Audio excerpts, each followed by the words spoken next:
The subcommittee will come to order. Without objection, the chair is authorized to declare a recess of the subcommittee at any time. Without objection, members of the full committee not on this subcommittee are authorized to participate in today's hearing. As a reminder, I ask all members to keep themselves muted when they are not recognized. This will minimize disturbances while members are asking questions of our witnesses. The staff have been instructed not to mute members except where a member is not recognized and there is inadvertent background noise. Members are also reminded that they may only participate in one remote proceeding at a time. If you are participating today, please keep your camera on, and if you choose to attend a different remote proceeding, please turn your camera off.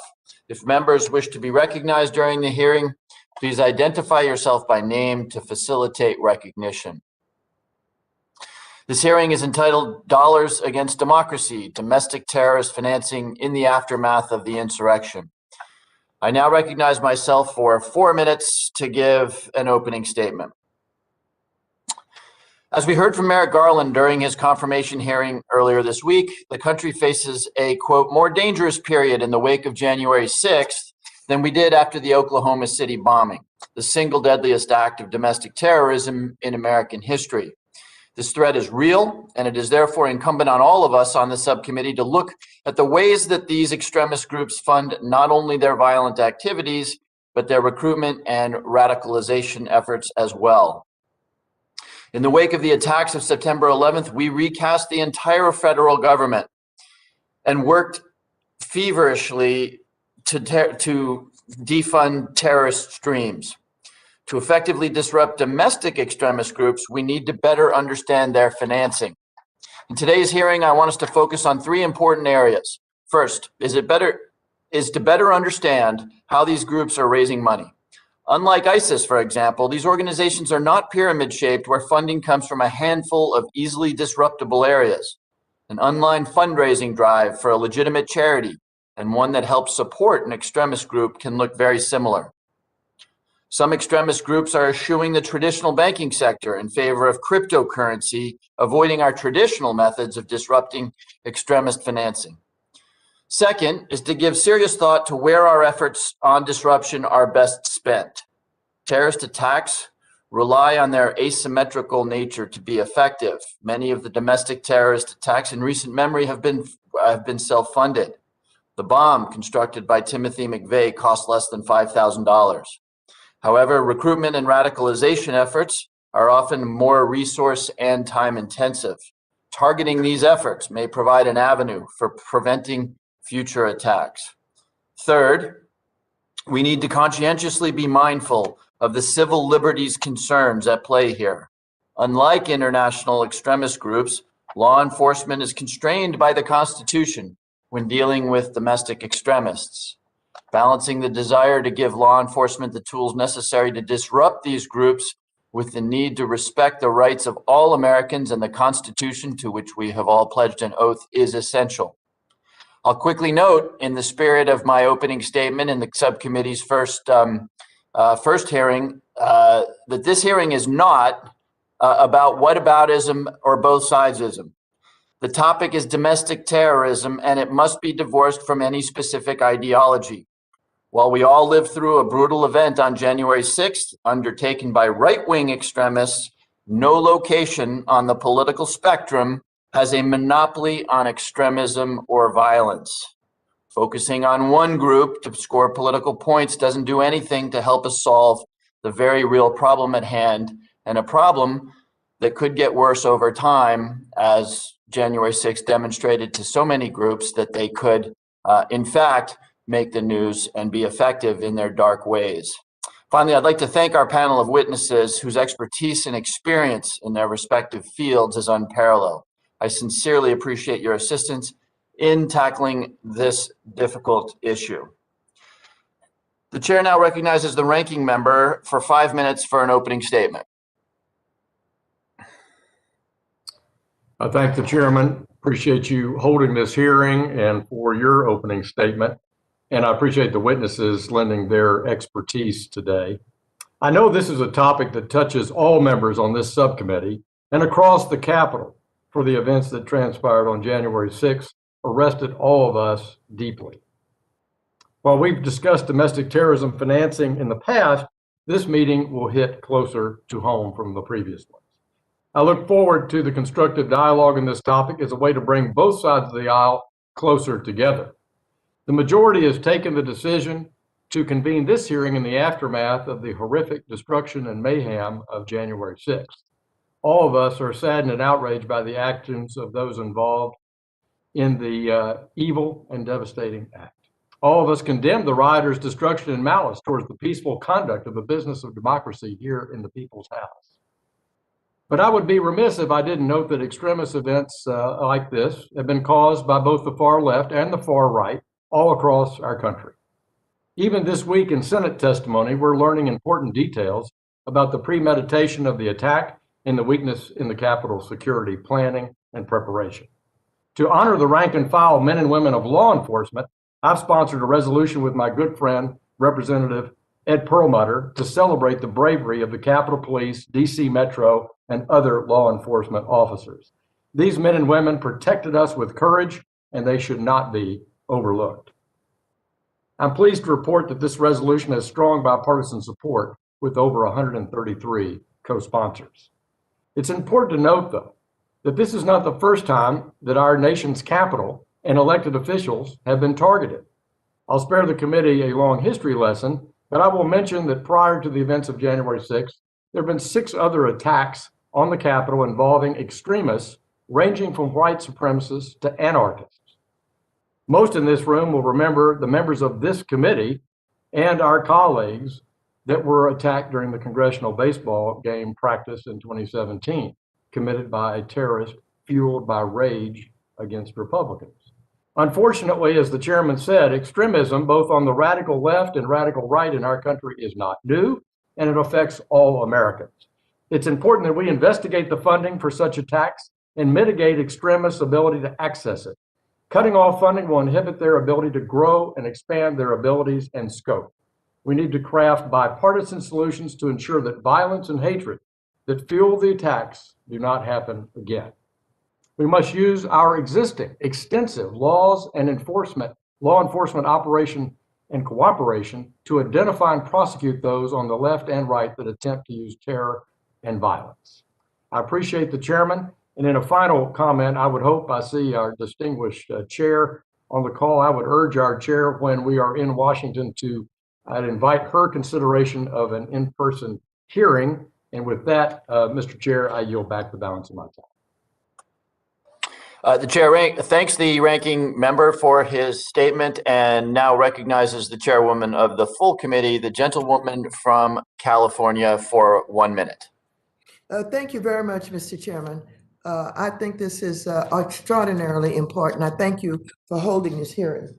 We're here against the backdrop of the January 6th insurrection, a deplorable yet predictable display of white supremacists such as the Proud Boys, the Oath Keepers, QAnon, and others, and nationalist violence incited by President Trump against the members of this body and against democracy itself.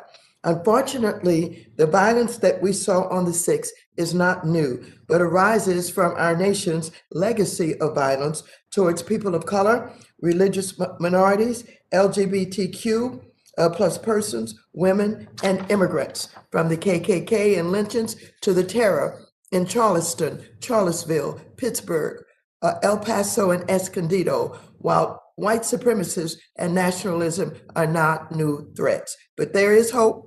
The radicalization, recruitment, training, and operations that made January 6th possible also had a money trail, which can and must be targeted to turn the tide against future attacks. Thank you, and I yield back the balance of my time.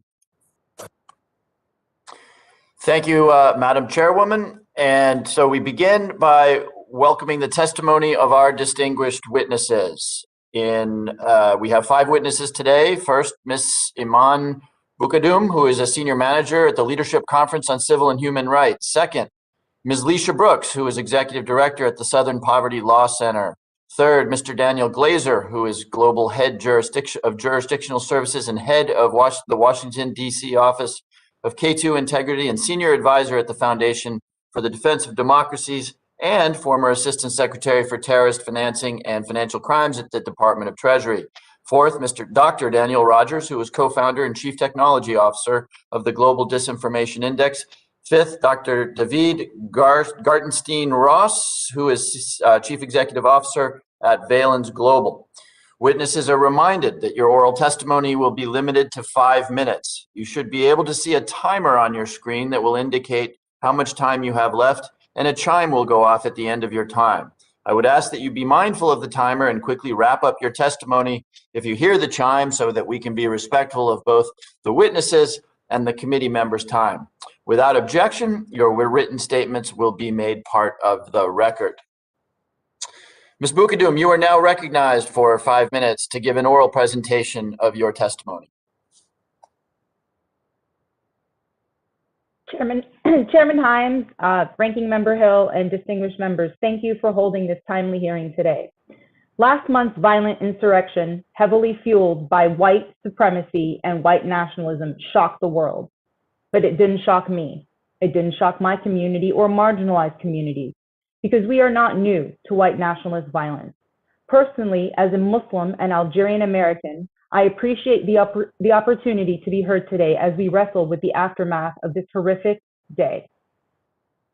We echo the sense of urgency shared by many of you today in Congress regarding the very real threat of white nationalist violence.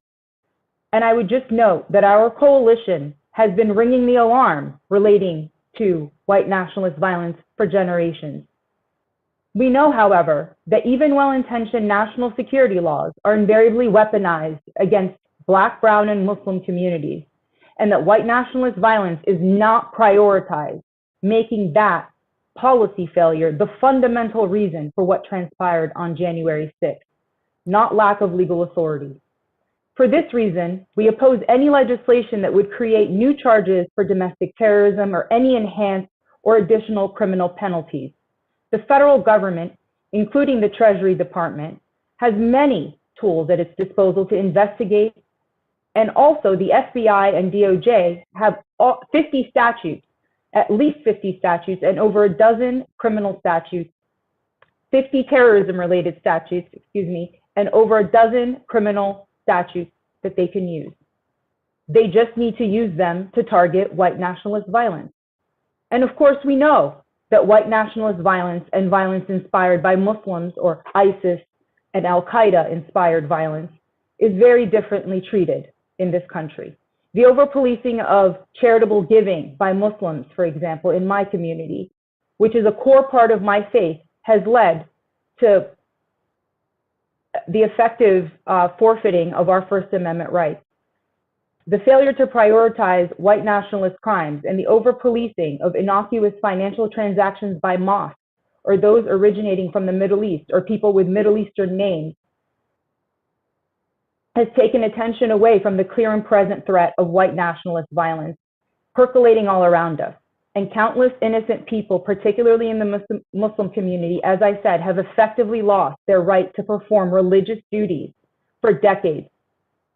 What is clear is that the Treasury Department and other federal law enforcement agencies already have vast administrative and statutory authorities at their disposal, which they routinely use to disrupt financing relating to clandestine activity by freezing bank accounts and stopping those transactions. And what history demonstrates is that providing additional national security authorities to fight domestic terrorism would devastate already over-policed and over-surveilled communities of color and Muslims.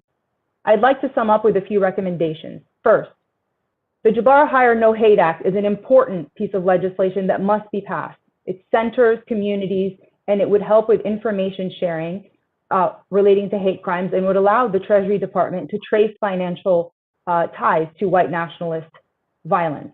Second, the DTPA, the Domestic Terrorism Prevention Act, is a piece of legislation that we have endorsed and we believe will also help with information sharing, including with the Treasury Department to enhance clamping down on white nationalist violence. And third, we believe that hate crimes must be publicly or must be mandated, that hate crimes data must be reported and mandated for public consumption, and that government leaders must be able to see what is happening across our country within the hate crime space. And so I'll just conclude by saying that history has taught us that national security laws invariably harm the very communities they're supposed to protect, from COINTELPRO, the FBI's unlawful domestic surveillance operation that the Church Committee demonstrated in Congress was shamefully used against Dr. Martin Luther King Jr. and other civil rights leaders in the 1960s. And it too was justified as a national security program. And now after 9/11, we have seen similar counterterrorism frameworks used to unjustly target and harm Arabs, Muslims, and others, treating us as and our religion as suspicious, compromising our First Amendment rights, freedoms, and due process rights. Adding national security authorities will only exacerbate these challenges. Thank you, and I'm happy to take any questions. Thank you, Ms. Bukadoum. Ms. Brooks, you are now recognized for 5 minutes. Good morning, Chair Himes, Chair Waters, Ranking Member Hill. My name is Leisha Brooks. I serve as the Chief of Staff at the Southern Poverty Law Center. For 50 years, SPLC has been a catalyst for racial justice in the South and beyond. We work in partnership with communities to dismantle white supremacy, strengthen intersectional movements, and advance the human rights of all people. The SPLC began tracking white supremacist activity in the 1980s. Each year since 1990, we have conducted a census of hate groups operating across the U.S. as part of our annual Year in Hate and Extremism report. Our 2020 report, released this month, documented a decline in the number of hate groups, but not a decline in the strength and momentum of their movement. As the January 6th Capitol Hill siege affirmed, their threat to our democracy has not diminished. Far-right extremists are exploiting internet technology to create a broader, more decentralized, and more dangerous movement. The proliferation of numerous internet platforms has allowed individuals to engage with potentially violent movements like QAnon and Boogaloo without being card-carrying members of a particular group. Our testimony outlines how this movement finances itself in the decentralized way in which they now operate. The funding and financing of hate groups in this decentralized landscape is also changing in important ways. In the past, hate groups raised money by charging dues, selling products, or requiring the purchase of uniforms. Today, some white nationalist groups and personalities are raising funds through the distribution of propaganda itself. In November, SPLC researchers reported that dozens of extremist groups were earning thousands of dollars per month on a popular live streaming platform called DLive. As the post-election period became dominated by former President Trump's false assertion that the election was fraudulent, these DLive streamers shifted to video streaming at in-person events branded with the slogan, "Stop the Steal." Some of these same individuals were featured by House impeachment managers as key perpetrators of the violence on January 6th. You see, they had used DLive to live stream the events inside the Capitol and on the grounds. Crowdfunding is also being exploited by hate groups to earn money in this new decentralized landscape. Crowdfunding sites played a critical role in the Capitol insurrection, providing monetary support that allowed people to travel to Washington, D.C. They've also played a crucial role in raising hundreds of thousands of dollars in legal fees for extremists. The violent insurrection at the U.S. Capitol on January 6th should serve as a wake-up call for Congress, the Biden administration, internet companies, law enforcement, and public officials at every level. But we have had wake-up calls before, many of them, in fact. Charleston in 2015, Charlottesville in 2017, and Christchurch, New Zealand, and El Paso in 2019. As we all saw last month, we can no longer afford inaction. Some technology companies have taken steps in the right direction to combat the rise of hate and extremism on their platforms, but both government and internet companies must do far more. Let me close by highlighting 5 policy recommendations we included in our testimony. 1, tech companies must create and enforce terms of service to ensure that they do not become platforms for hate. They should prevent their sites from being used by extremist organizations to raise money for their illegal actions. 2, These companies should commit to much more transparency and regular outside audits to measure financial harms caused by their platforms.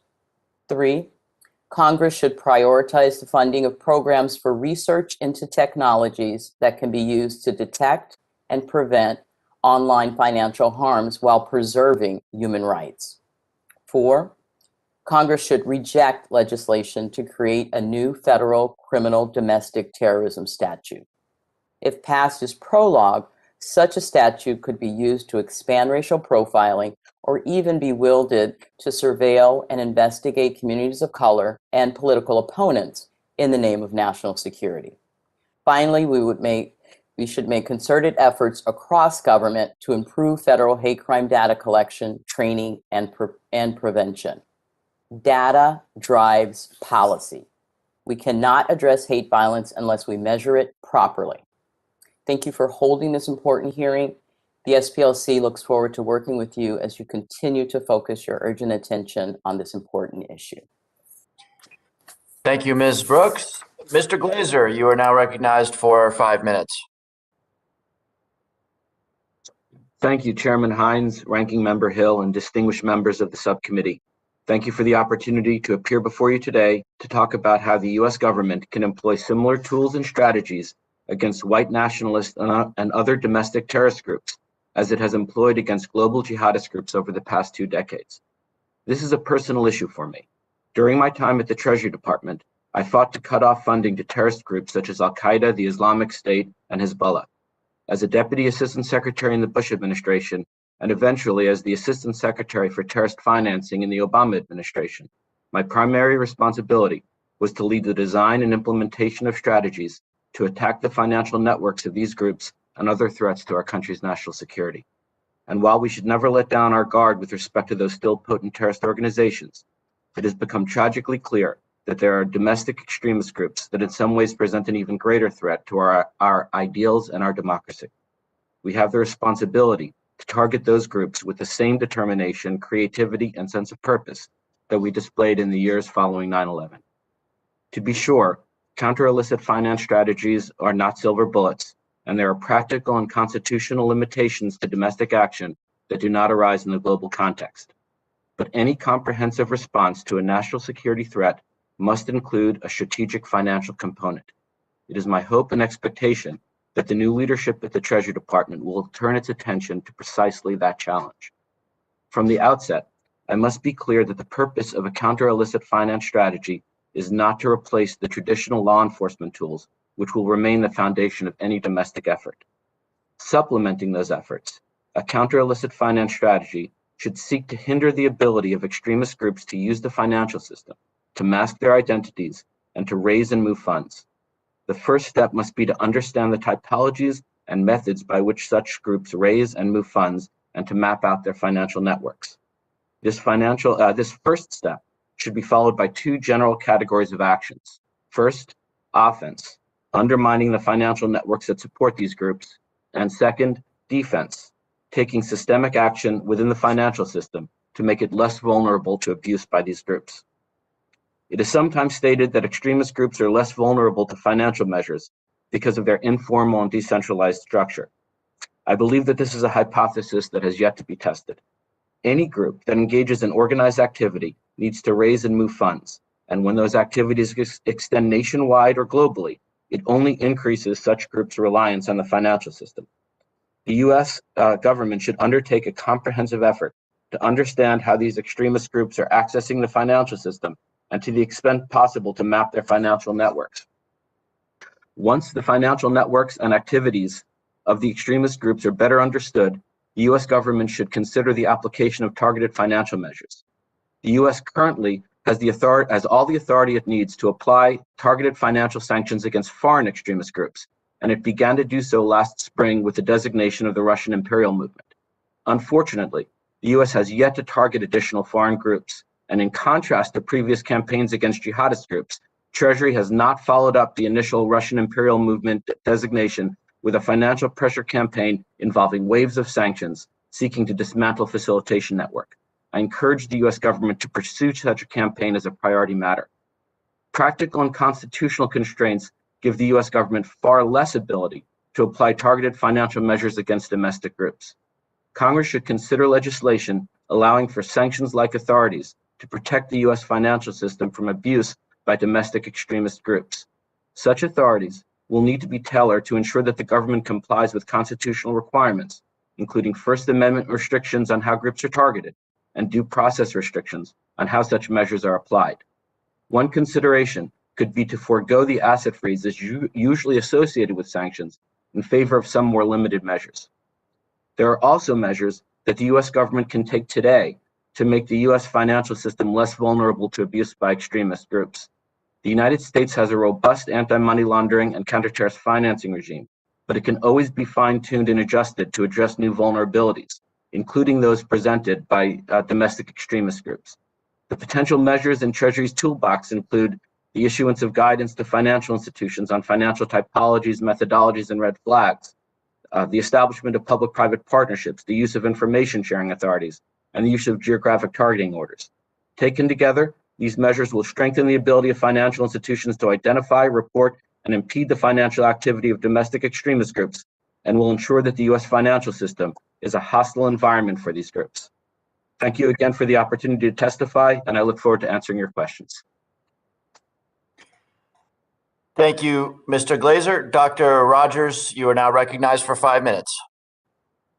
Chairman Himes, Ranking Member Hill, Chairwoman Waters, and members of the committee, good morning, and thank you for the opportunity to speak before you discussing the funding mechanisms of these domestic violent extremist groups. I am the co-founder and chief technology officer of the Global Misinformation Index, a nonprofit focused on catalyzing change in the technology industry to disrupt online disinformation. Last fall, my colleague Ben Decker and our team at the GDI collaborated with the Institute for Strategic Dialogue to conduct a study entitled Bankrolling Bigotry that examined the funding mechanisms of American hate groups. Many of the groups implicated in the events of January 6th are the same ones that we examined last year in our study.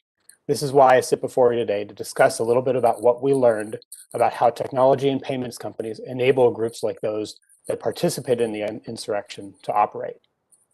These groups leverage the internet as a primary means of disseminating their toxic ideologies and soliciting funds. One only needs to search Amazon or Etsy for the term QAnon to uncover shirts, hats, mugs, books, and other paraphernalia that both monetize and further popularize the domestic violent extremist threat. Images from that fateful day last month are rife with sweatshirts that say Camp Auschwitz, that until recently were for sale on websites like Teespring and Cafe Press. As we speak, at least 24 individuals indicted for their role in the January 6th insurrection, including 8 members of the Proud Boys, have used crowdfunding site GiveSendGo to raise nearly $250,000 in donations. And it's not just about the money. This merchandise acts as a sort of team jersey that helps these groups recruit new members and foment further hatred towards their targets. We analyzed the digital footprints of 73 groups across 60 websites and 225 social media accounts, and their use of 54 different online fundraising mechanisms, including 47 payment platforms and 5 different cryptocurrencies, ultimately finding 191 instances of hate groups using online fundraising services to support their activities. The funding mechanisms included both primary platforms like Amazon, intermediary platforms such as Stripe or Shopify, crowdfunding sites like GoFundMe, payments facilitators like PayPal, monetized content streaming services such as YouTube Super Chats, and cryptocurrencies such as Bitcoin. All of these payment mechanisms were linked to websites or social media accounts on Facebook, Instagram, YouTube, Telegram, LinkedIn, Pinterest, Gab, BitChute, and others.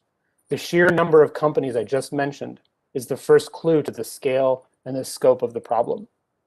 This is not an issue of any one individual company, but rather a systemic problem of hate and bigotry exploiting an entire industry, and even government policy to raise funds, peddle extremist ideologies, and commit acts of violence.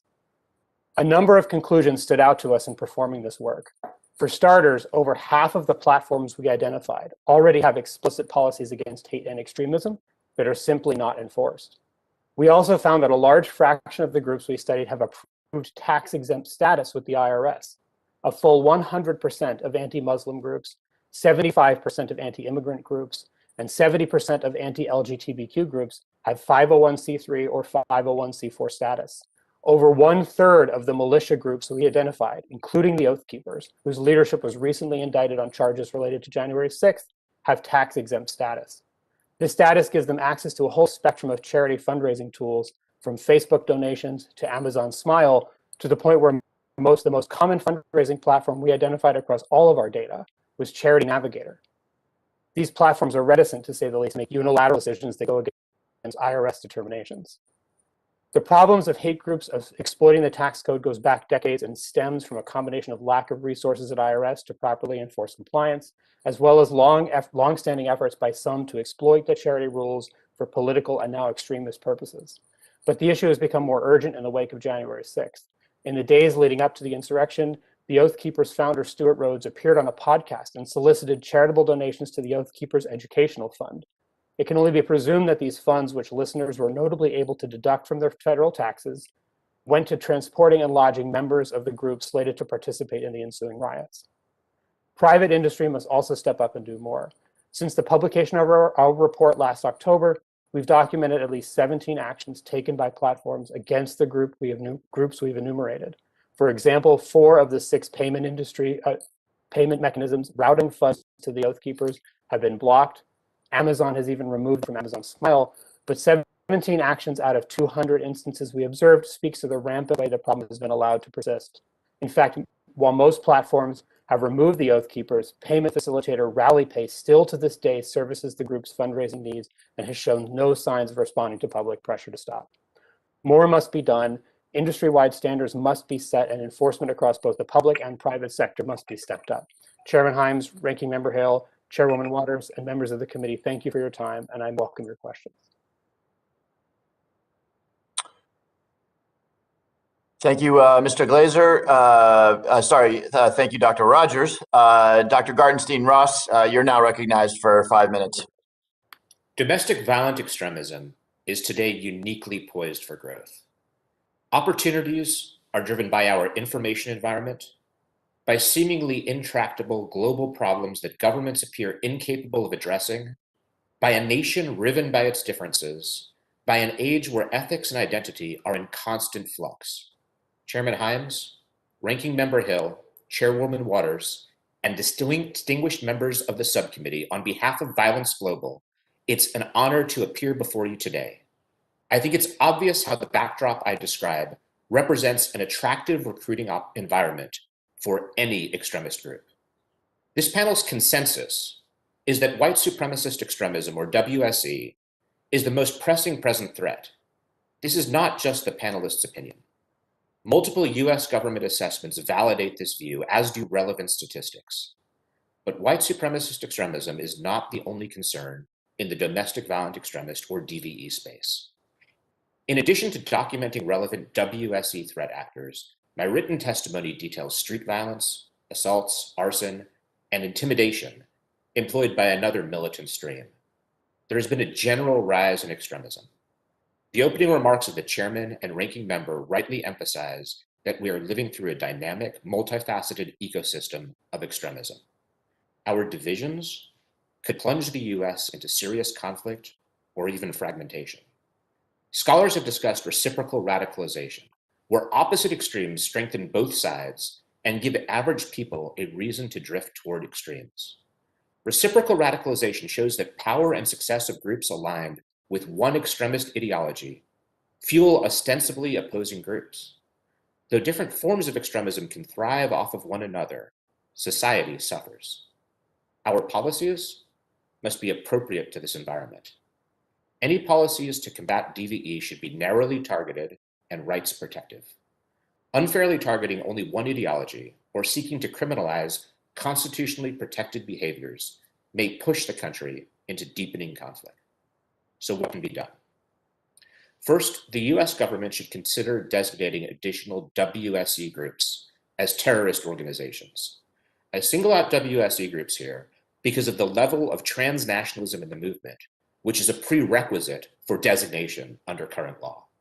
The State Department's designation last year of the Russian imperial movement was significant, and it's worth considering further designations of violent groups that satisfy the criteria. Second, any current discussion of DVE financing will touch upon a domestic designation statute, allowing designation of purely domestic groups.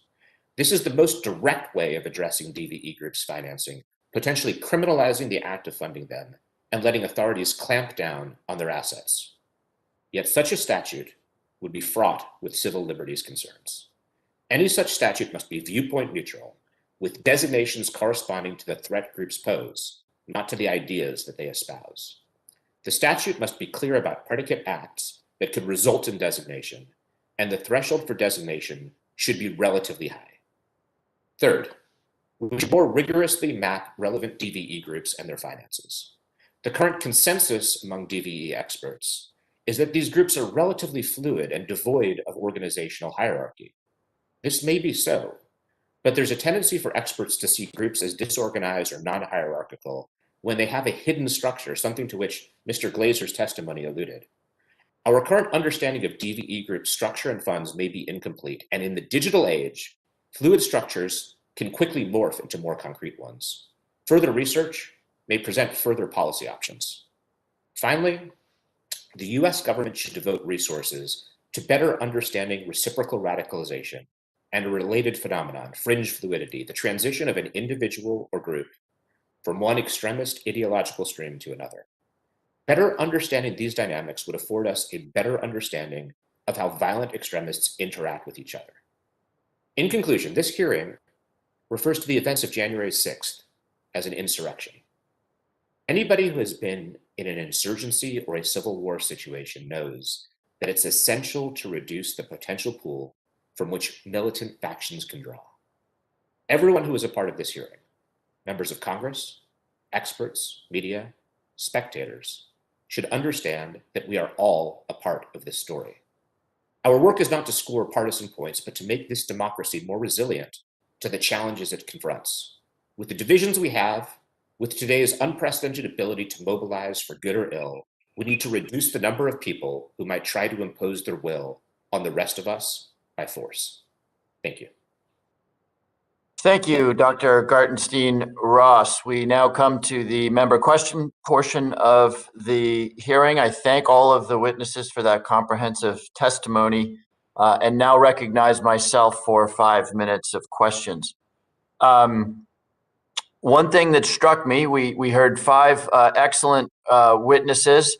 I don't believe I heard the word cyber currency once. It comes up a lot with my constituents. It comes up a lot in different contexts. So just to keep some organization, let me identify 2 of the witnesses to just offer a brief perspective on how the committee should think about cyber currency as an anonymous and potentially untraceable source of financing. Let me start with Ms. Brooks. Any thoughts? I invite my colleague, Dr. Rogers, to take the first shot at that. Dr. Rogers. Okay, thank you. Thank you. Thanks. Thanks, Congressman. That's a very interesting question and one that was included in our study. We looked at 5 different cryptocurrencies and their involvement in transferring funds to these groups. They're definitely there. They're definitely part of the fundraising strategies. What we noticed was that there was a strong correlation with the kind of explicit extremism of a group and their use of cryptocurrencies. So, you know, maybe less extreme groups or more cryptically extreme groups, for lack of a better word, had a more dominant use of traditional fundraising platforms that touched the kind of mainstream financial system.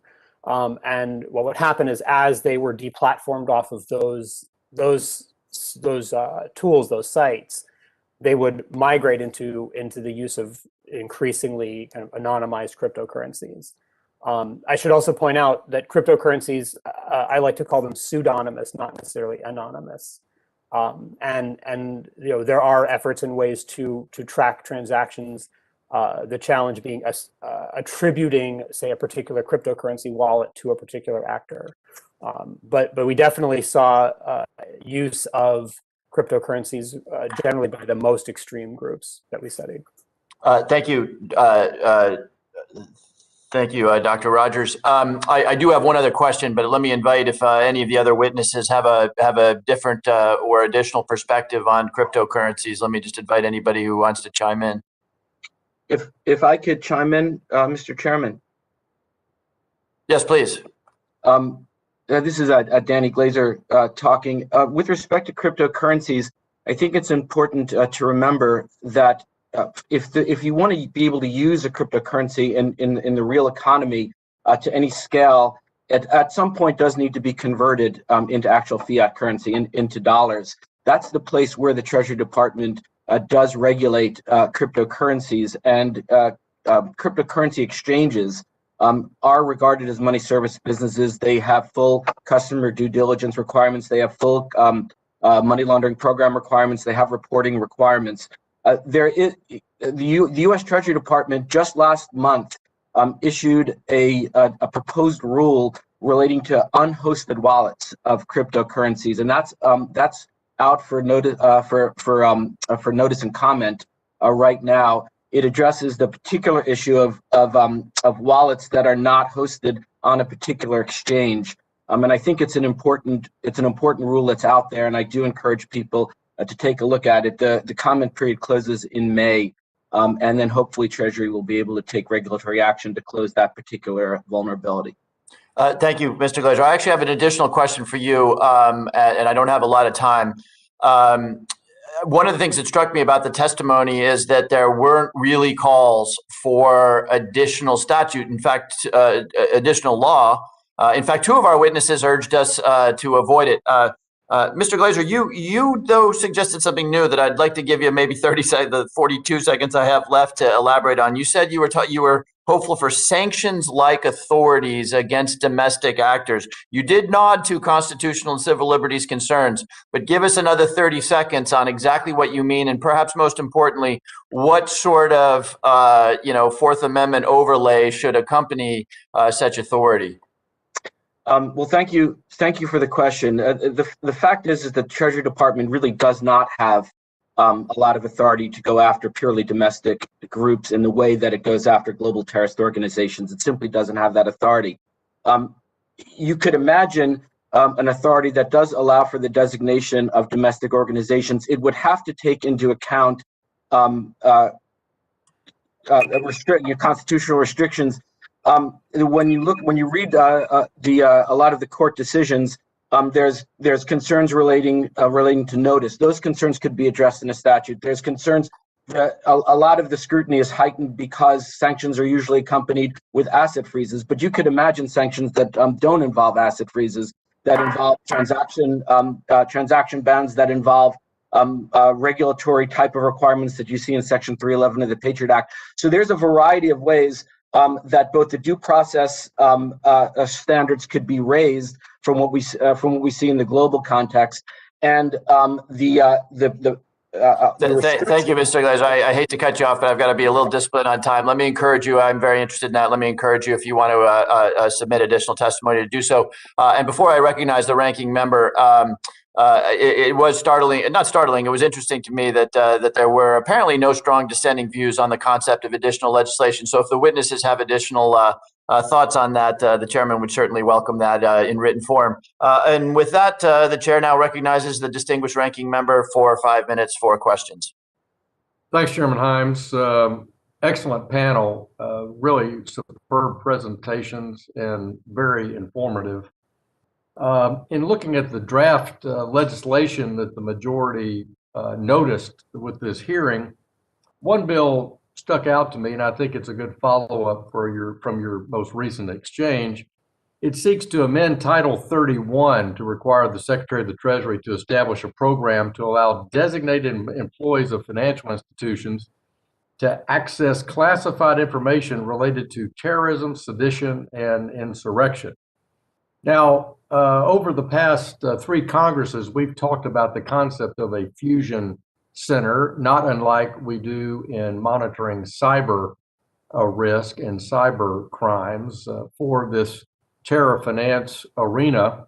We've never been able to come ashore on it legislatively. So I found that interesting. However, I'm concerned that when you deputize bank employees without any oversight as to how the information would be protected, or if there's really even a need for that. So I'd like some comments. So Dr. Gardenstein Ross, could you describe how banks share information with law enforcement today and how they provide, and then provide feedback on how we might change these protocols, or if that protocol change is necessary? Thank you, Ranking Member. There are four primary ways that banks share information now. The first is suspicious activity reports, or the SAR. Financial institutions have to file these documents with the Financial Crimes Enforcement Network, or FinCEN, when there's a suspected case of money laundering or fraud. The SAR is designed to monitor activity in finance-related industries that are out of the ordinary, are a precursor to illegal activity, or could threaten public safety. Second, there's law enforcement's 314A power under the Patriot Act, in which it obtains potential lead information from financial institutions via FinCEN. Third, law enforcement can use its subpoena power if a court issues a subpoena pursuant to an investigation or to an administrative proceeding. And fourth, where there are blocked assets pursuant to OFAC authorities, sanctions or otherwise, banks are required to report blocked assets back to OFAC. The information sharing, in my view, is currently quite effective. Treasury, in particular, has a very strong relationship with U.S. financial institutions. Well, thank you. And we made one tweak that was passed into law, signed into law last year, a bill of mine called the CLAW Act, where it encouraged cooperation on accounts kept open so that they could be pursued by law enforcement investigations. I appreciate the bipartisan support for that. On 314 in the Patriot Act, is that a place where we could, in a protected, appropriate way, make a change that relates to this domestic issue, or is that, in your view, too challenging? No, I think it's a place where you could definitely make a change. The 314A process allows an investigator to canvass financial institutions for potential lead information that might otherwise never be uncovered. It's designed to allow disparate pieces of information to be identified, centralized, and evaluated. So when law enforcement submits a request to FinCEN to get information from financial institutions, it has to submit a written certification that each individual or entity about which the information is sought is engaged in or reasonably suspected of engaging in terrorist activity or money laundering. I think that in some cases, 314A may already be usable, but I think it's worth looking at the 314A process to see if in this particular context, when you're looking at domestic violent extremism, as opposed to foreign terrorist organizations, there are some tweaks that would provide ability to get leads in this manner. Yeah, I share all the chairman's concerns about this, but I'd invite you to write the committee more details about how one might make a regulatory or procedural change there at Treasury on that topic. Let me switch subjects. You made a very interesting point in your comment about mapping these extremist groups' organizational capability. Can you expand on the mapping part? You've got about 30 seconds, and I'll turn it to you. Yes, sir. Basically, right now, and you heard several witnesses say this, and I'm not disputing this, the view of these groups is that they tend to be rather hierarchy-less. They're not very vertical in structure. And what I've noticed in the realm of extremist groups is sometimes there are hidden structures that we experts are slow to recognize. I know that one of the proposed bills on the GAO would look in more detail into the assets that DVE groups have. I think that's a good idea. I think that we could do more to map the assets and understand the flow of funds to these organizations, sir. Well, thanks for your time, Chairman. Thank you for your leadership, and I yield back. Thank you, Mr. Ranking Member. The chair now recognizes the chairwoman of the full committee, Mrs. Waters, for 5 minutes of questions. Thank you so very much for allocating this time. I'd like to direct a question to Daniel Glazer and perhaps Ms. Brooks also. As you know, Henry Enrique Tarrio is known as the national chair of the Proud Boys. And he was in town prior to January 6th, and he was ushered out of town by the local Metropolitan Police. But what's interesting about him is he had a relationship with the FBI. and he became an informant for the FBI. And he informed on people with drugs and gambling and human smuggling and some other things. But it appears that they turned a blind eye to the fact that he was a domestic terrorist and basically, was participating in terrorist activities, etc., and getting away with it, and said that before going into rallies, they would inform law enforcement that the Proud Boys were going to be involved. Now, even though this hearing is based on financing, I guess my question, Mr. Glazier and Ms. Brooks, is this: should we look at public policy that would not allow the FBI to have these kinds of relationships where they would turn a blind eye to domestic terrorism in exchange for information and informing on drugs and gambling and that kind of thing, Mr. Glazier? Thank you for the question, Chairwoman. I certainly don't think the FBI should be turning a blind eye to white supremacy and to domestic terrorism of any kind. Of course, the FBI has a difficult job to manage in terms of figuring out the best way to collect information that it could act upon. I don't know that I know enough about the internal deliberations within the FBI that led it to make the decisions that it made, but I certainly do agree that we should be, and I don't think we had been, and when I was in government, we certainly, I'll take that as a criticism of myself as well. We certainly did not prioritize efforts against white supremacy as much as we should have, and I think that is changing now, and I think it needs to continue to change. And I think it should change throughout the government. Okay, thank you very much. It is, I think, very important to understand whether or not the FBI will use criminals and domestic terrorists and turn a blind eye in exchange for information about drugs, gambling, and other things. I knew that happened in dealing with drug dealers, where they let some drug dealers stay free if they turn in other drug dealers. But this is something, it appears they didn't care about domestic terrorism. Do you know anything about this? I think this is Ms. Brooks. Have you heard about the Proud Boys and their relationship to the FBI? Yes, ma'am. Thank you. Thank you, Chairwoman Waters. I completely agree with my colleague, Mr. Glasser, that they should not turn a blind eye. The Southern Poverty Law Center would say that it's because we failed to take the threat of white supremacy and white nationalists, we failed to recognize the importance of it. And so that the FBI would engage in some information sharing at the risk of our democracy is untenable. And I believe that's solely because, as we saw January 6th, we failed to recognize the threat. I believe that we've learned some things, and hopefully the information sharing will be taken seriously, and we will recognize that the greatest threat to our homeland is from white nationalists with a white supremacist ideology. Do you think that I or the chair or anyone should pursue public policy in this area of yes, ma'am. Turning a blind eye from our law enforcement in exchange for information that they could give them on other kinds of crimes? Yes, ma'am. I do think that it's something that you should look into. The Southern Poverty Law Center is happy to assist in that, and we can bring some research together and add it to the record if you like. Thank you very much, Mr. Chairman. I yield back the balance of my time. Thank you, Madam Chairwoman. The gentleman from Texas, Mr. Williams, is now recognized for 5 minutes. Thank you, Mr. Chairman, and thank you, Mr. Hill.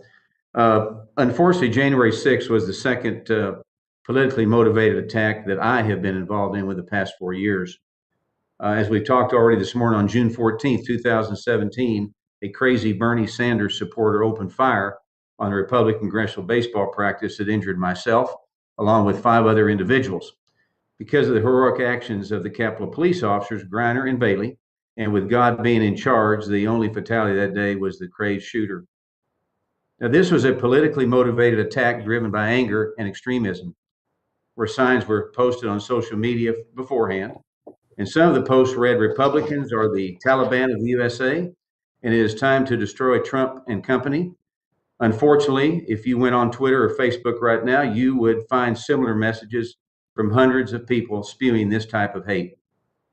So, Ms. Bukadum, how could we possibly monitor everything posted on the internet without greatly expanding the police state and significantly infringing on our First Amendment and all Americans' constitutional rights? Thank you for the question, Congressman.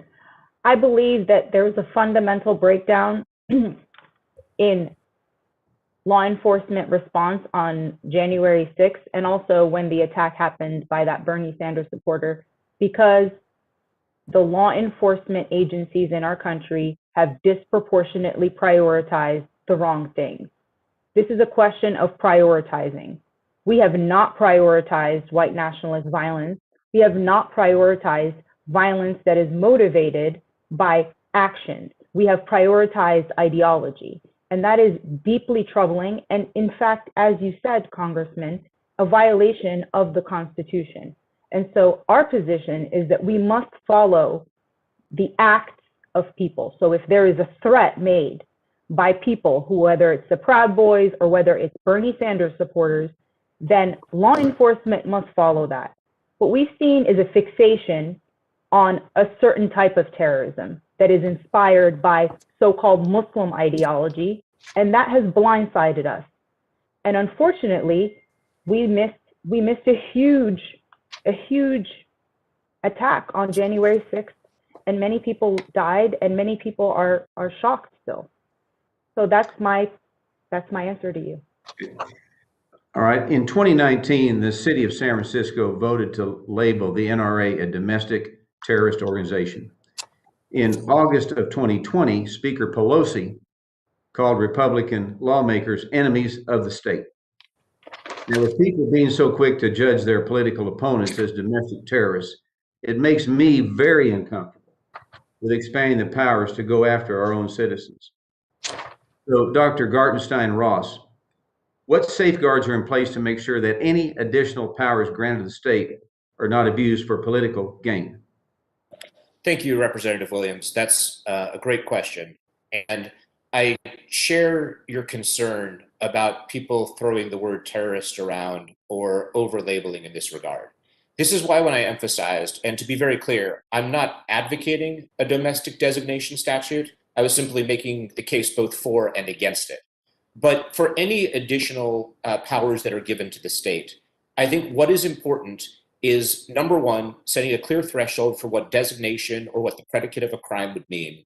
And secondly, making sure that it's keyed to actual terrorism.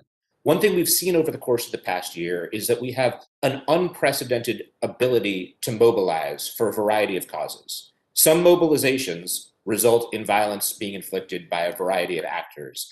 And I think we're going to see more mobilizations around a variety of causes that end up with violence being a part of the mobilization.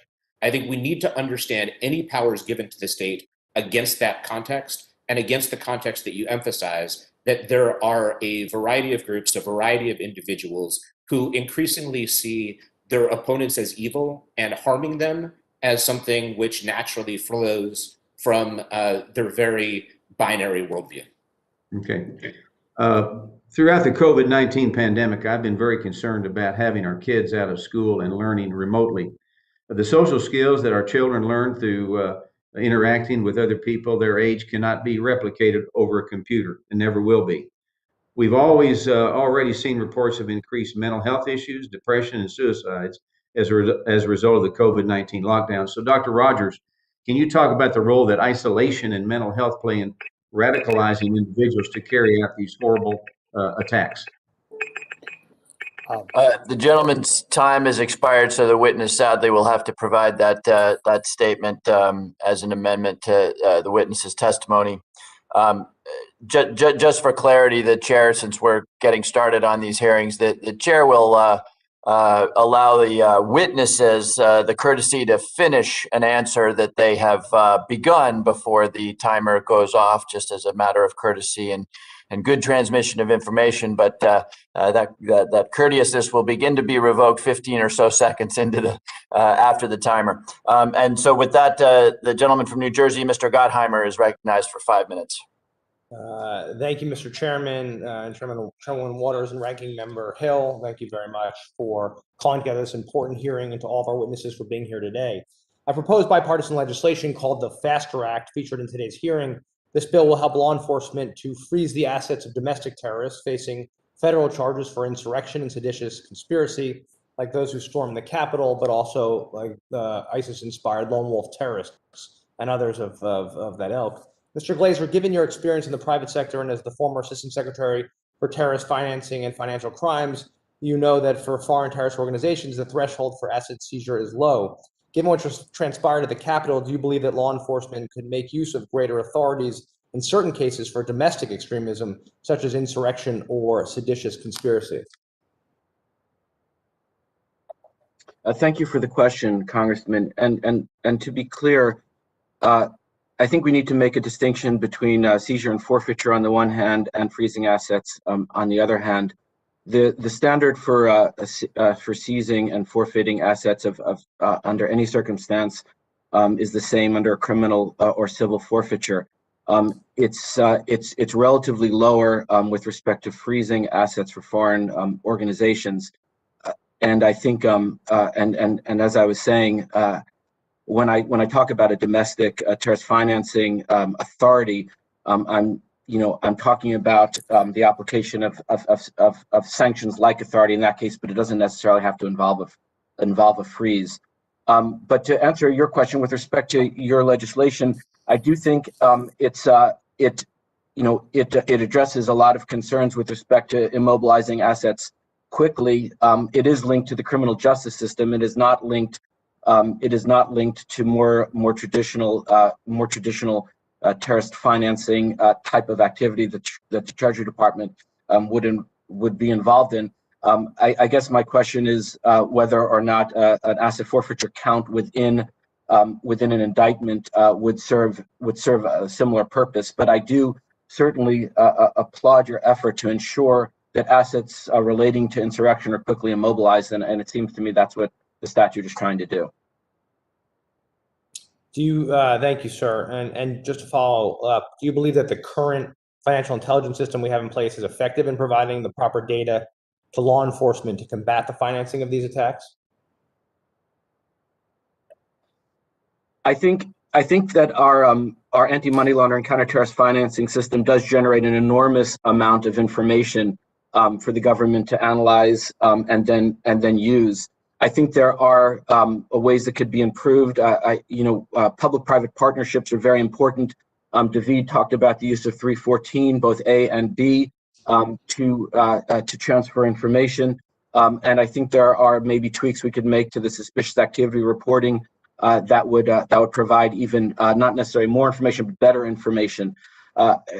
Certainly, there's technology that also could be employed by the government and by financial institutions to allow them to go through the massive amounts of data that banks need to go through to file quality suspicious activity reports. So I think there's plenty of ways the system can be improved. But the fact is that Treasury has access to massive amounts of financial information, and I think the focus should be on improving the quality, not necessarily the quantity. Thank you, sir. Ms. Brooks, in the work that the Southern Poverty Law Center has done to track domestic extremist groups like the ones that attacked the Capitol on January 6th, have you observed increased use of 21st century technologies to enable these groups? For example, using websites that are outside of the mainstream to organize, spread hate, and fundraising tools like cryptocurrencies that are more difficult for law enforcement to track? Yes, sir. Thank you for the question. And this really speaks to the earlier question as well. As I mentioned in my oral testimony, we note a massive decentralization of these groups and a disbursement of groups. So it makes it kind of harder to track and harder to follow the money. And we have noticed that the groups are continuing to self-disperse. So Are they using cryptocurrency? Have you noticed them using cryptocurrencies? Oh, yes, sir. Hold on one second. I had something on that. Yes, monetized propaganda is continuing to increase, and we see a lot of personalities distributing. I'm sorry, I apologize. Okay. I'm looking for my notes on that. Hold on a second. Okay. On December 8th, someone for the far right personalities distributed 28. Oh, sorry. I'll stop. Mr. Chairman, will you allow the witness to answer the question? Is that okay? Yeah, if the witness would like to quickly conclude her answer, that's fine. Thank you, Mr. Chairman. Thank you. In a single Bitcoin transaction, we noted about $523,000 exchanged on blockchain. So the recipients included Nick Fuentes, who, as you know, is a far-right internet personality who was banned from YouTube and other platforms because of his hateful content. And so we continue to see this money transferring across lines. Thank you, Ms. Brooks. Thank you, Mr. Chairman. You're welcome. The gentleman from Ohio, Mr. Davidson, is now recognized for 5 minutes. Yeah, I thank the chairman. I thank the witnesses for the expertise you've provided for this hearing and the preparation that goes into it. With each passing Congress, I want to share a concern. Really, with each passing Congress, we further erode the Fourth Amendment under the guise of promoting national security. This has evolved from a trend to a real tradition. As an example, the Corporate Transparency Act took a large chip out of the Fourth Amendment last year. I fear that January 6th will be used as another reason to further destroy the Fourth Amendment and the protections it provides. Mr. Glazier's testimony states that the U.S. anti-money laundering CFT regime can always be fine-tuned and adjusted to address a variety of vulnerabilities, including those presented by racially and ethnically motivated violent extremist groups. Glazier then lists out different tools the Treasury could fine-tune and adjust. Let's take a moment to translate what it means to fine-tune and adjust this AML toolbox. It really further means that we're further intruding on individual privacy by handing the government more and more of a person's financial records. At what point do we draw the line?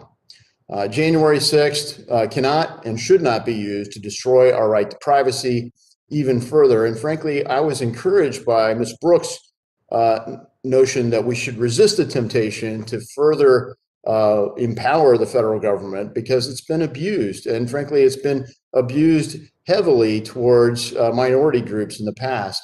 And now, under the guise of protecting them, it would be a shame to see further powers that erode privacy protections.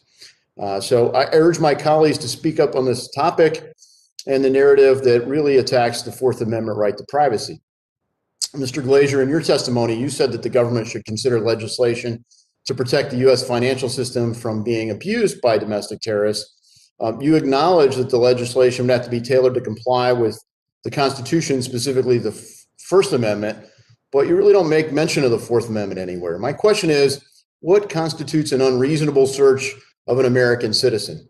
Should Americans have any expectation of privacy with respect to their personal finances? Where is that limit? Because it sounds like there might not be one. In fact, the word privacy isn't even mentioned in your testimony.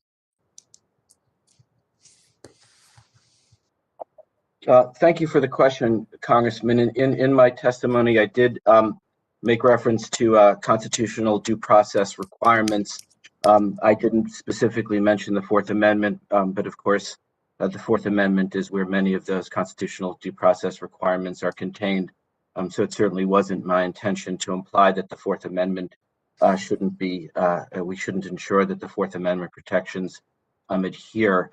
I'd also note that with respect to the AML CFT measures that I recommend taken, none of them involve providing the government with more financial records.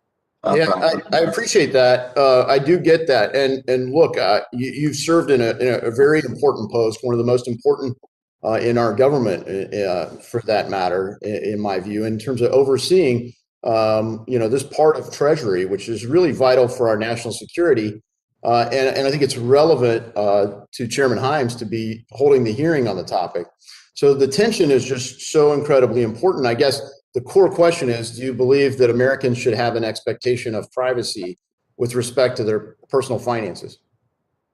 Yes, of course, I think Americans should have an expectation of privacy with respect to their personal finances. As with every other privacy consideration, it's a question of balancing where the limitations of that privacy begin and end.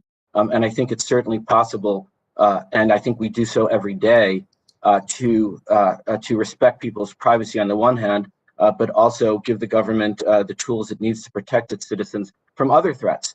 Because the threats to civil liberties come in all directions. Yeah, they are, and I appreciate that. I apologize. I have to get at least one more question, and I have about a dozen. So, but I look, Mr.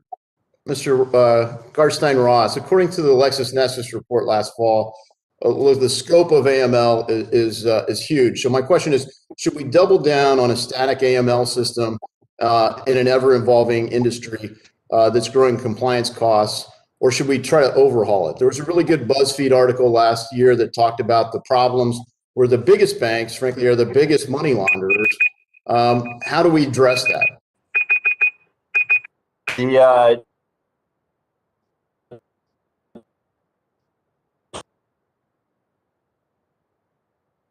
gentleman's time is expired. We'll need to respond to this. The gentleman from New York, Mr. Torres, recognized for 5 minutes. Wow, that was good. Thanks. Thank you, Mr. Chair. Both the Code of Federal Regulations and the Patriot Act provides a federal definition of domestic terrorism. But as been noted, there is no federal designation of domestic terrorism, nor is there federal prosecution of domestic terrorism as a crime unto itself, all of which has me wondering, what is the point of defining domestic terrorism in federal law? If it results in neither designation or prosecution, what practical impact does the federal definition have on domestic counterterrorism, and in particular counterterrorism finance? And that question can go to Mr. Glazer.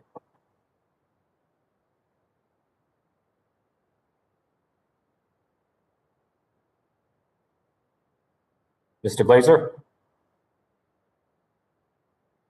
You're on mute, Mr. Glazer?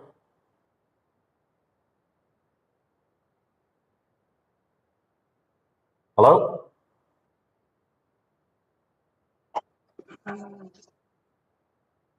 Can you? No, you're no longer on mute. You're on mute, Mr. Glazer. The chair will instruct that 25 seconds be added back to the gentleman from New York's time. I appreciate that, Mr. Chair. Mr. Glazer, are you with us? Mr. Glazer, you're I'm okay. not on mute. Thank you. You're not on mute. Mr. Glazer, you're on mute.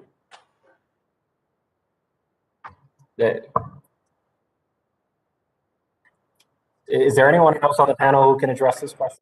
I'm happy to jump in. The FBI's, the domestic terrorism definition that is in the Patriot Act is really defined for FBI investigatory purposes. And you're absolutely right, Congressman Torres, and it's good to see you again, that there is no parallel charge that goes with the domestic terrorism definition. So it's really designed for investigatory purposes. What we submit is that the material support for terrorism statute, as we know, there are two of them. There's one with an international nexus that is required, and there's one that allows for investigating material support for terrorism, domestic terrorism in particular, as defined in the Patriot Act, with underlying statutes that allows for any crimes that take place within the United States that have no international nexus. And we believe that that second piece of the material support for terrorism statute has been neglected and can be nicely used with the domestic terrorism definition as laid out in the Patriot Act. And we hope that that statutory framework will be used to actually go after violent white nationalists and others. Much has been said about the First Amendment and domestic counterterrorism. I have a hypothetical. Suppose there were a white supremacist organization with a stated mission, a publicly stated mission of murdering minorities, overthrowing the government, and establishing a white ethno-state. Could the federal government legally open an investigation into the membership and financing of such an organization without running afoul of the First Amendment? That's an excellent question, and it's not a hypothetical, Congressman. It's actually a fact. We've seen, as my friends and colleagues at the Southern Poverty Law Center, who are part of our coalition, have highlighted time and time again, that there are myriad organizations that have absolutely espoused violence out in public, on Facebook, on big tech platforms, that have not been taken seriously. And so, yes, absolutely, the financial institutions and financial enforcement apparatus can trace those groups and should be tracing those groups, frankly. But as I said, there has been a deprioritization of white nationalist violence at the expense of our collective security. So I would submit that there is nothing wrong, or there is nothing that runs afoul of the First Amendment to go into investigating those types of groups. And I want to make one observation, and let me know if you agree or not, but it seems to me there's a cognitive dissonance or a double standard on the part of law enforcement. If you're a member of a violent enterprise, like the mafia or a gang, you can be prosecuted under the RICO law. But if you're a member of a violent white supremacist enterprise, then somehow you're protected by the First Amendment. Can anyone on the panel explain the disconnect there? I think that's another an excellent point. And in my written testimony that we submitted for the record, we highlight that RICO and conspiracy statutes are extremely broad and should absolutely be used against particularly organized white nationalist groups that, as you mentioned, espouse an ethno-nationalist state that wants to get rid of and kill millions of people. But I would love to open it up for my other panelists. Thank you. Thank you for the question, Representative Torres. And I completely agree. The Southern Poverty Law Center documents white nationalist groups today. To be clear, their mandate is to create a white ethno-state. And they have proved time and time again that they'll still carry out violent means to reach that end. I would also offer that the Southern Poverty Law Center has used RICO statutes in the course of our civil suits against hate and extremist groups over the past couple of decades. And I think that those are the laws that we mean when we say that there exist current statutes that law enforcement could use to address the real threat of domestic terrorism. And for me, and I agree with my colleague from the Leadership Conference, that it's important that we educate ourselves and recognize the very real threat of domestic terrorism. That's why the Southern Poverty Law Center supports the Prevention Act. Law, as you know, is a very, very blunt tool, and we advocate for further education and communication and coordination between DHS, the Justice, and the FBI. And they could really work together to lower the threat level and strengthen a partnership that would blunt these hate and extremist groups. So thank you for the question. Well, the gentleman's time has expired. The gentleman from Ohio, Mr. Gonzalez, is recognized for 5 minutes. Thank you, Mr. Chairman, and thank you to our panel for today's testimony. It's an important hearing, and Mr. Chairman, I do appreciate your comments at the beginning about this shouldn't have a political lens on it, and I think we need to be honest with ourselves about that. I want to start by referencing the testimony of Dr. Gartenstein-Ross. You talked about, in chilling fashion, how extremism is poised for growth. Unfortunately, I agree with you 100% for a variety of reasons. And you also highlighted reciprocal radicalization. And I think that's right. I would argue that there's an escalating component to it as well. One side does one thing, the other side escalates and radicalizes, and there's a counter movement that does the same. And we're in this ping pong of extremism, unfortunately. So with that is my first question for Dr. Gartenstein-Ross. In your research, did you find that any of the political violence from the summer, and I'm not creating an equivalency, so let's just get that clear. What happened at the Capitol was far worse. I'm not creating an equivalency, but I'm trying to understand the mechanisms. In your eyes, did the political violence from the summer inspire or activate some of the far-right nationalist movements that we saw at the Capitol? Thank you, sir, for that question. I would say it's unsettled, but I believe that the answer is yes in a rather subtle way. There's a really good book called How Terror Evolves by Yannick Vieux-Lepage. And what it argues, it looks at airplane hijackings. And it argues that tactics evolve from one group to another, regardless of ideology. And it even looks at criminal groups that have used airplane hijackings. I think what we saw over the course of the past year is a number of different mobilizations, starting with the anti-lockdown mobilization. Then there was a racial justice mobilization, then an anti-fascist / anarchist mobilization, and finally a pro-Trump stolen election mobilization. And those aren't all extremist mobilizations by any means, but all of them were mobilizations that were very powerful. And I think that each mobilization learned from the other. One of the lessons that was learned by the time of the Capitol attack is that attacking a symbol of government is extraordinarily dramatic. And there are multiple examples of that, from attacks on mayor's offices to autonomous zones and attacks on police precincts, that provided some tactical guide for what occurred. So I do think that different groups, both extremist and non-extremist, are learning to mobilize faster than before, and all of them are learning from one another's tactics, and tactics that we may applaud today may be used tomorrow by a group that we utterly despise and that despises us. Thank you for that answer. And a follow-up, what role do public figures, politicians or otherwise, play in contributing to the violent behavior that we've seen across society over the last year?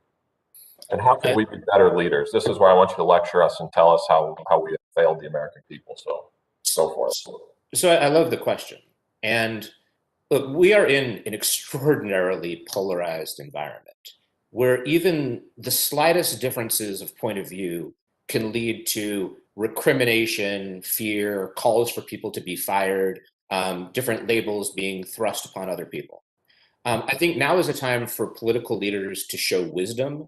And I think let me applaud this subcommittee for the bipartisan way that it put this hearing together. I applaud it for getting witnesses who can speak to both sides of the aisle. But I agree with the premise of the question that ultimately we need to figure out how to step back from the precipice. We need to figure out how we live together within a system that we all support.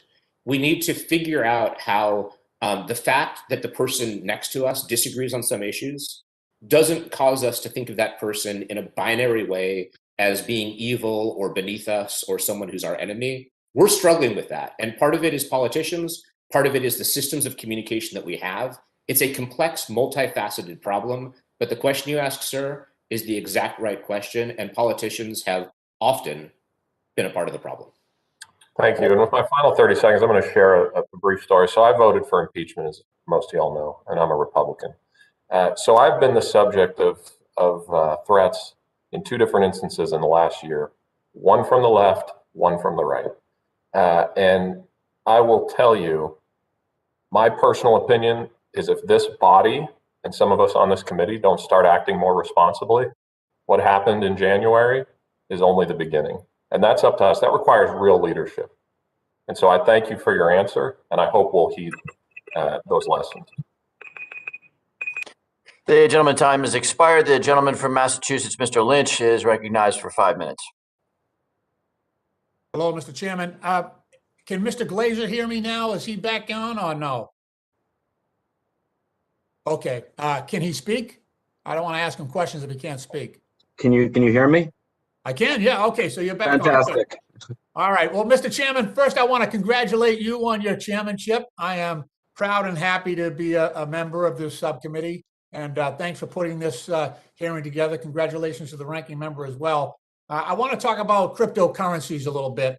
You know, the use of cryptocurrencies by terrorist networks, drug traffickers, and other illicit activities is well documented. I know, Mr. Glazer, we worked together when I used to chair the task force on terrorist financing back in the day. But we've got experts from FinCEN to the RAND Corporation. They've all expressed concerns about the use of cryptocurrencies by criminals.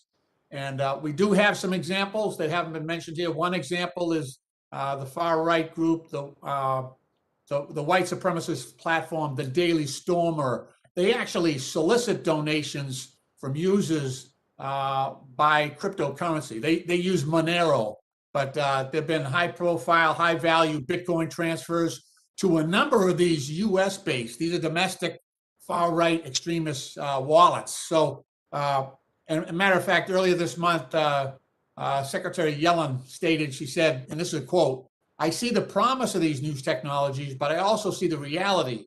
She said, "Cryptocurrencies have been used to launder the profits of online drug traffickers, and they've also been used as a tool to finance terrorism."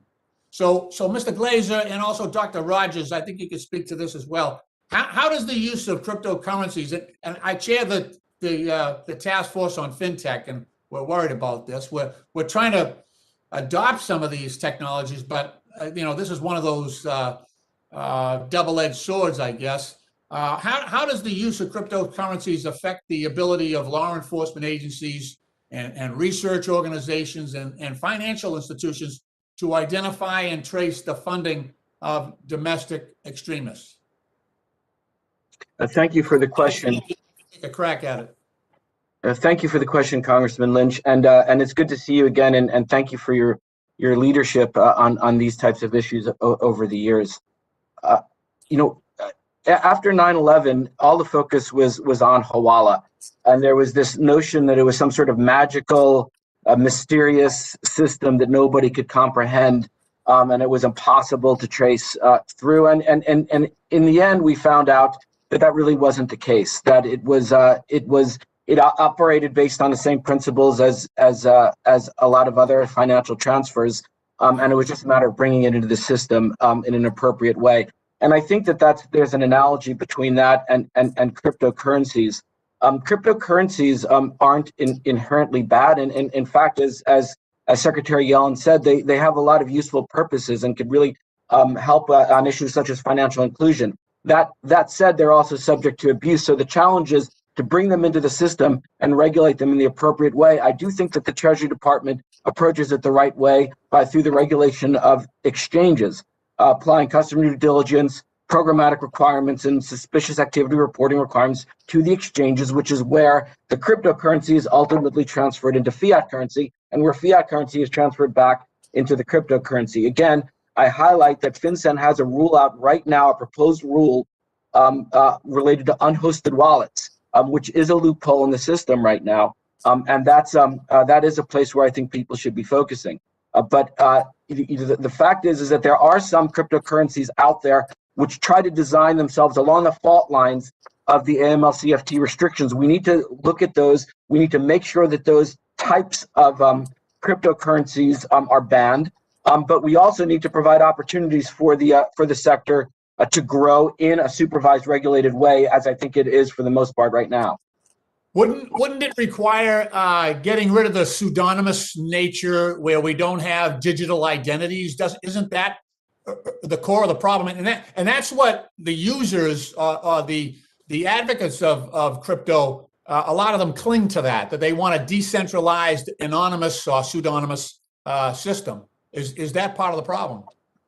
Yes, anti-money laundering, counter-terrorist financing rules and regulations at the end are about transparency. It's about transparency in the international financial system and the domestic financial system.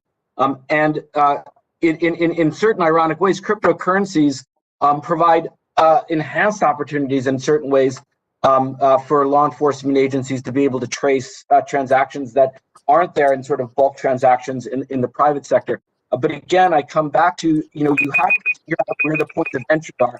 And I think the point of entry is at the exchanges, which is where we're trying to regulate it now. Thank you, Mr. Chairman. I yield back. The gentleman's time has expired. The gentleman from Texas, Mr. Taylor, is recognized for 5 minutes. Thank you, Mr. Chairman. I appreciate this hearing, and I appreciate the witnesses and the expertise that they bring to this important topic. And domestic terrorism obviously is something that I think with a little historical perspective, I think we remember Puerto Rican separatists shooting members of Congress, on the floor of the U.S. House back in the 50s.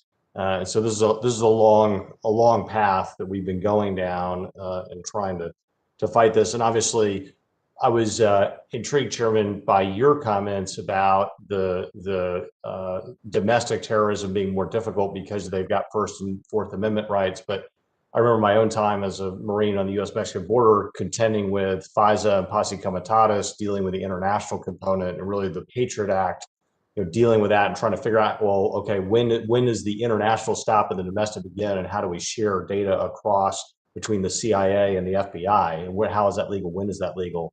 Which unfortunately 9/11 really revealed to us we had some problems there. So just going down the path of making sure that we're sharing information across platforms, but at the same time protecting people's rights. And I think that's something that we're all conscious of, that push-pull. Dr. Garcia-Ross, just in terms of the way you think about this, is there enough sharing between the FBI, Department of Homeland Security, and local law enforcement? Are there regulatory or statutory changes that we can make at the congressional level to encourage information sharing so that we can actually prevent terrorist actions? That's an excellent question. As you know, sir, DHS, one of its mandates is to share information with local law enforcement, which is a relatively effective system, although you've had a number of times where some of the information shared ends up getting leaked to the press, which in turn causes controversy and then impedes sharing. One of the reasons why we're so slow to look at WSE extremism as a government it relates to a 2009 controversy about a report on what was dubbed right-wing extremism at the time. So it's not clear to me that there are specific fixes that can immediately leap to mind, but I will say that this is something that we should look into to see if there are things that impede the flow of information. Anything that will allow information to be shared more widely will be a positive. Mr. Glazer, just given your experience in government, I mean, what would you say to that in terms of information sharing between different, and again, I saw the restriction when it went from international to domestic. There was definitely some walls that were created there in the 70s that were knocked down a little bit after 9/11. But do we have those in terms of dealing with this problem? Thank you for the question, and I agree with your premise that there needs to be a vibrant partnership between the public sector and the private sector to attack these sorts of issues. In fact, when I was in government, we'll get to that in a second, but just the question is, within the federal government and local law enforcement, are there walls that we need to break down statutorily or by regulatory?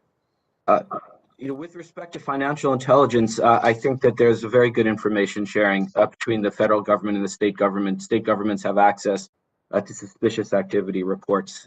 So I think that there's ways, there's probably mechanisms that we could implement to improve them, but they wouldn't be legislative in nature.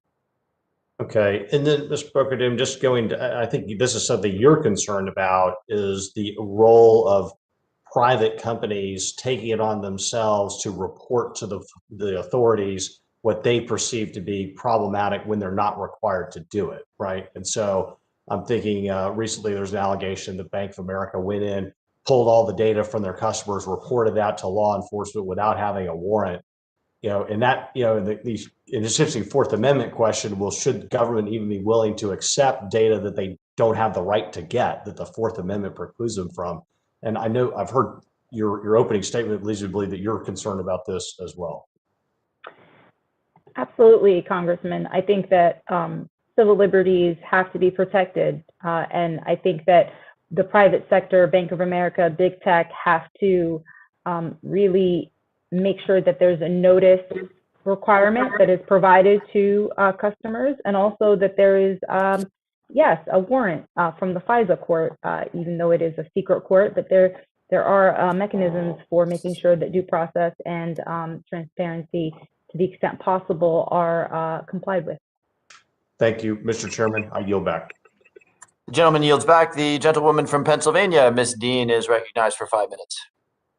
Thank you, Mr. Chairman. I thank you for hosting this important hearing. I'll get right to some questions. I thank all of those who are testifying today to help us understand this better. Mr. Rogers, if I could start with you, what evidence is there of alternative financing platforms contributing to expanded recruitment or radicalization of domestic terror groups? Do we have any evidence of alternative financing platforms? Thank you, Congressman, for the question. And if I may clarify, by alternative financing platforms, can you provide more detail about exactly the sorts of platforms you're referring to? I mean, we looked at a broad spectrum. Fundraising. Yeah. Okay. Yeah. I mean, that's sort of the core of our entire research, was how extensively those sorts of platforms are being used, and that speaks to a lot of the discussion today. That most of the financial activity is not through the kind of traditional banking. There's a lot of other sort of companies and choke points being involved. Whether you're talking about crowdfunding platforms, I mentioned Give, Send, Go as an example, Rally Pay. All of these companies, they sit on top of standard kind of the larger kind of payments and banking. Like at the end of the day, the money lands somewhere that is a more traditional bank or payment provider. But even before you get to those companies, there's a whole host of smaller and more alternative, what you may call tech companies that are facilitating these payments. And we outlined, close to 100 of them in our report. And would you say that those digital fundraising platforms are contributing to the diffusion of harmful ideologies? Absolutely. I mean, as I mentioned in my testimony, not only are they just helping or facilitating raising funding for these groups, but merchandising platforms. I mean, Etsy. I say go to Etsy.com and type in QAnon, and the sale of merchandise helps further the ideology. Kind of create that, as I call it, that team jersey to help the group recruit and further whatever ideology they're peddling. Thank you. I appreciate that, Mr. Glazer. If I could turn to you. FinCEN at the Department of Treasury is at the forefront of detecting illicit financial transactions involving potential crimes and terrorism. And I'm thinking of, for example, advisories regarding possible human trafficking or drug trafficking.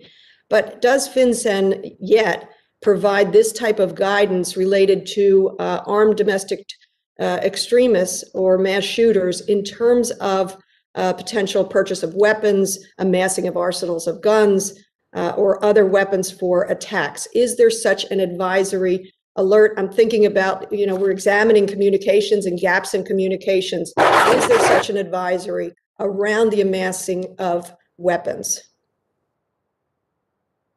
FinCEN does not currently have an advisory relating to domestic terrorism. I would not be surprised if they were working on one right now, and I think it's a great question. In my testimony, I specifically referenced that as one of the things that FinCEN could be doing. And as I said, I wouldn't be surprised if they were working on one right now, but there's not currently one out there.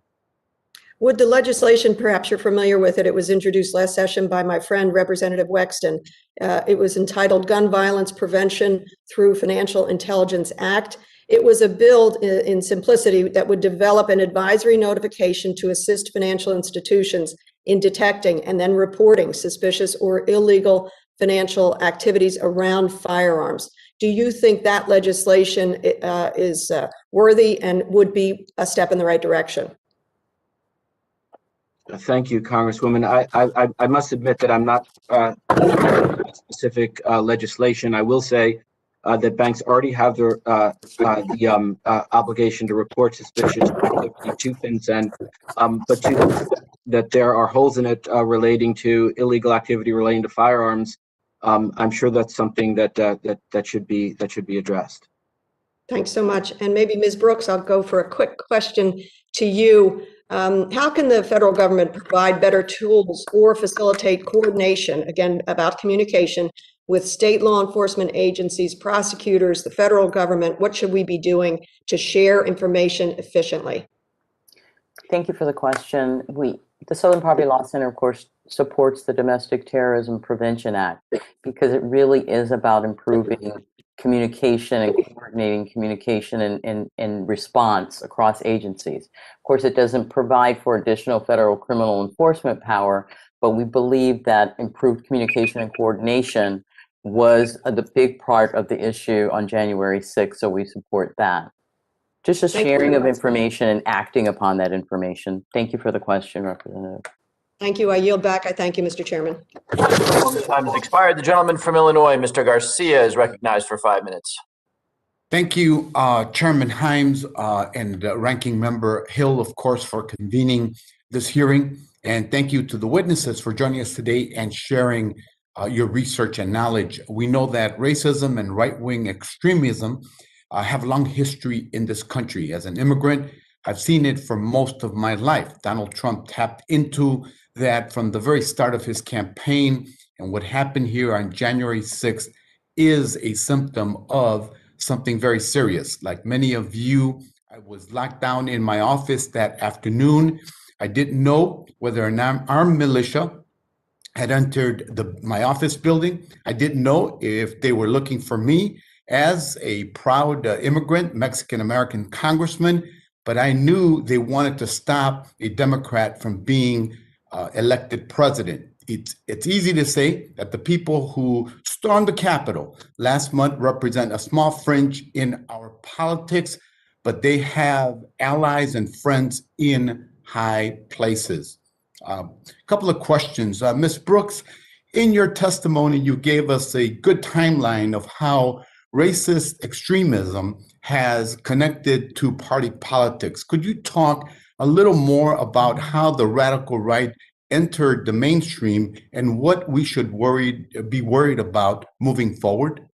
Thank you so much for the question. As the Southern Poverty Law Center has documented over the last couple of decades, there's been an increase in the number of active hate groups in the United States.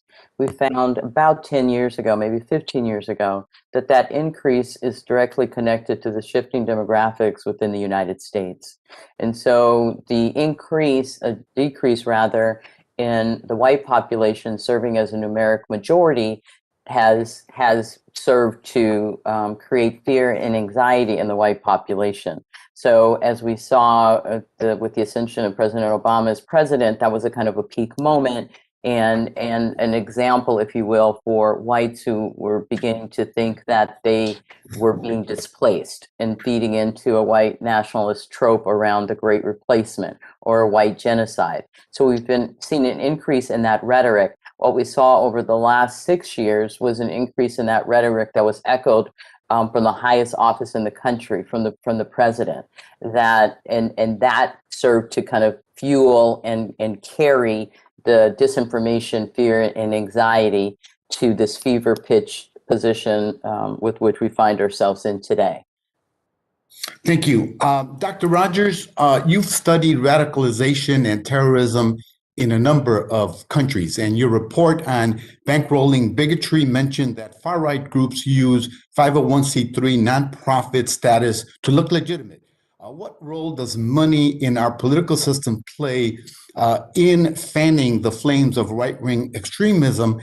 Do all of these nonprofits and shell companies make it harder to track their role?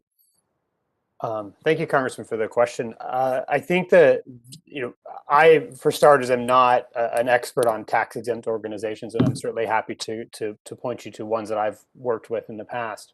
But as is my understanding, that the abuse by some of the charity and the nonprofit kind of tax-exempt rules has grown over time as say political campaigns and whatnot have become more expensive as a way to shield identities involved in political donations and things like that. And so that abuse has grown over the past decades.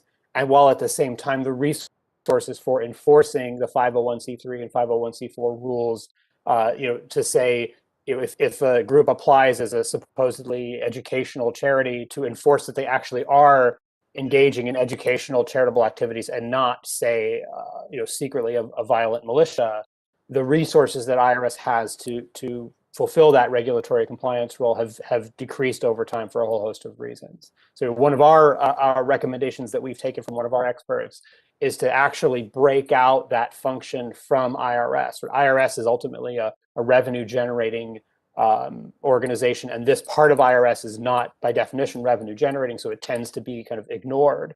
If you took that regulatory function out, much as the Charity Commission in the UK is an independent organization to fulfill that role, that might help with the compliance and the enforcement problem. So just one idea related to that. Thank you very much, Mr. Chairman. I yield back. The gentleman yields back, and the gentleman from Massachusetts, Mr. Auchincloss, is recognized for 5 minutes. Thank you, Mr. Chairman, and to those who are testifying today as part of our ongoing investigation into the insurrectionist attack on the Capitol on January 6th. The attack laid bare our vulnerability to domestic terrorism, and we need to examine solutions to stop future attacks before they happen. I believe it would be a grave mistake, however, to maintain permanent fencing around our Capitol.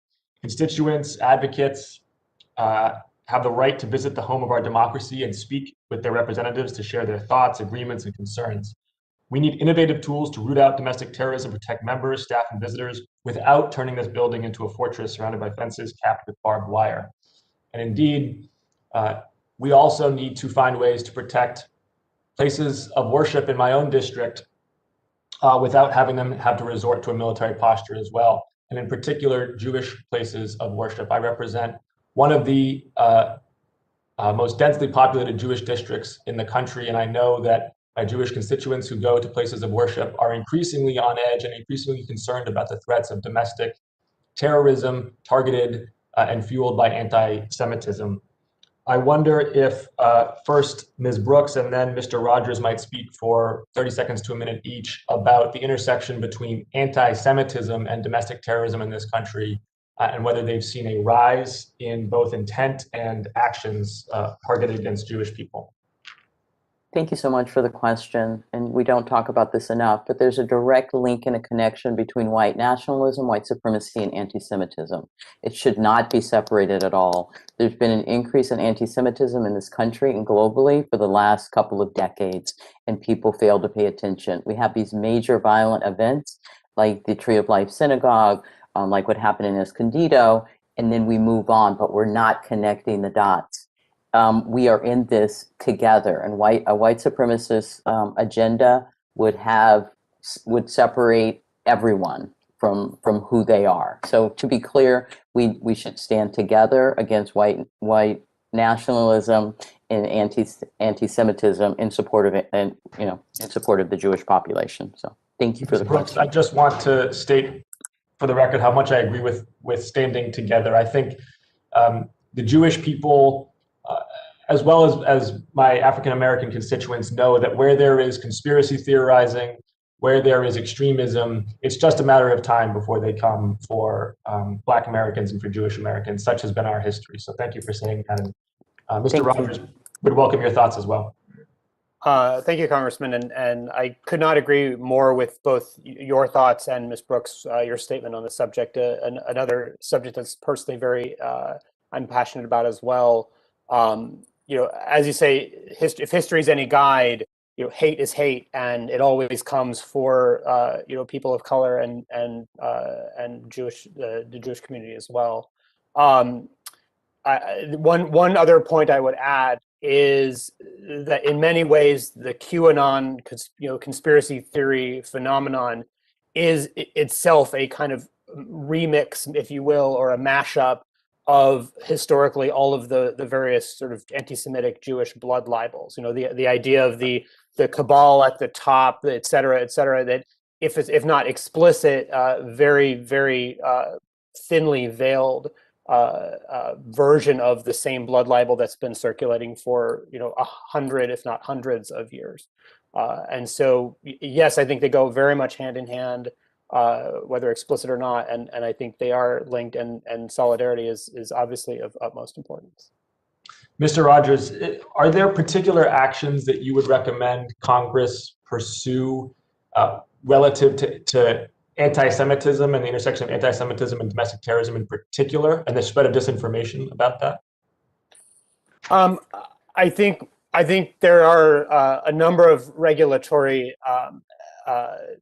fronts that all kind of go to the general problem of disinformation as a whole. And I don't know that we have, the time to get into all of them here, but I think they certainly fall into three big categories, with the one most relevant to today's discussion being this idea of platform governance and platform liability, that our data is showing what a key role these sort of platforms play in facilitating the activities of these groups, and the fact that the liability is so nebulous or non-existent through things like Section 230 and whatnot, which what we found is that there's already policies in place against all of these hate and extremist groups, but they're just simply not enforced. And so updating that kind of platform liability to help drive enforcement, I think, is one of the key areas that we can focus on. Slightly orthogonal question, and the gentleman's time has expired. Oh, okay. Thanks. I believe that every present member of the subcommittee has had an opportunity to question. If that's incorrect, speak up or forever hold your peace. Hearing no one, I'd like to thank our witnesses for their testimony today and for an excellent discussion.